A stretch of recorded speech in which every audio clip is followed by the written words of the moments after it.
ఈరోజు మనం ఎంతో టేస్టీ ఎండునెత్తల కూరని ఇంట్లోనే ఎంతో సింపుల్గా ఎలా చేసుకోవాలో ఈ వీడియోలో చూద్దాం. ముందుగా స్టవ్ ఆన్ చేసి ఒక కళాయి పెట్టుకొని దానిలో 2 టేబుల్ స్పూన్స్ నూనె, 50 గ్రాముల ఎండునెత్తలు వేసి ఆయిల్లో వేయించుకోవాలి.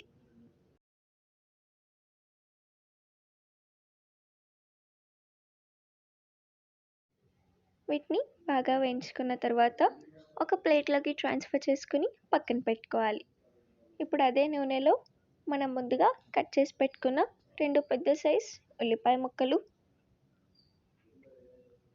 తుంచి పెట్టుకున్న 2 పచ్చిమిర్చి, కొద్దిగా కరివేపాకు, ఉల్లిపాయలు త్వరగా వేగడానికి 1 టీ స్పూన్ కల్లుప్పు వేసి మొత్తం అంతా బాగా కలిసేలా కలుపుకొని మూత పెట్టుకొని ఉల్లిపాయలు బాగా వేయించుకోవాలి.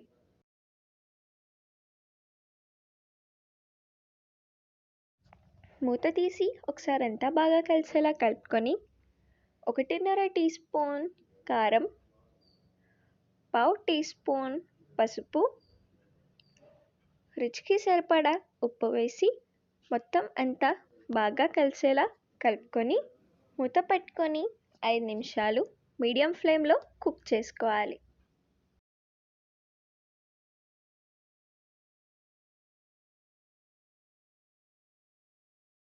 మూత తీసి ఒకసారి అంతా బాగా కలుపుకొని దీనిలో మనం ముందుగా కట్ చేసి పెట్టుకున్న 2 టమాటా ముక్కలు వేసి ఒకసారి అంతా బాగా కలుపుకొని మూత పెట్టుకొని టమాటాలను బాగా మగ్గించుకోవాలి.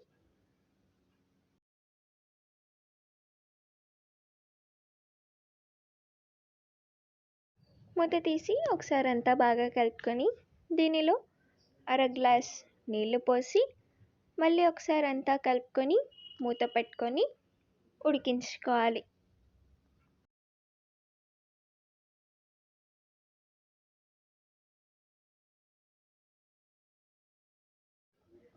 మూత పెట్టి నీళ్ళల్లో కొద్దిగా ఉడికించుకున్న తర్వాత మూత తీసి ఒకసారి అంతా బాగా కలుపుకొని చిన్న నిమ్మకాయ సైజ్ అంత చింతపండు నానబెట్టి దాని పులుసు పోసుకొని ఒకసారి అంతా బాగా కలిసేలా కలుపుకోవాలి.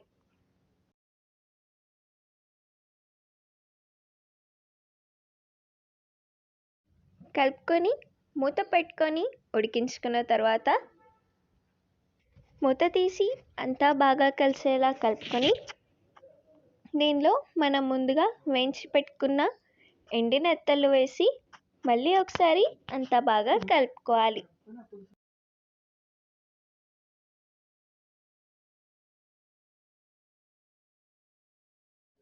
కలుపుకొని మూత పెట్టుకొని నెత్తలను పులుసులో బాగా ఉడికించుకోవాలి.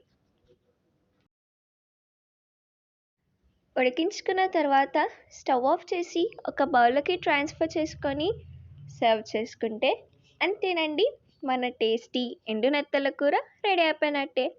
మీరు కూడా తప్పకుండా ట్రై చేసి ఎలా వచ్చిందో కామెంట్స్లో తెలపండి.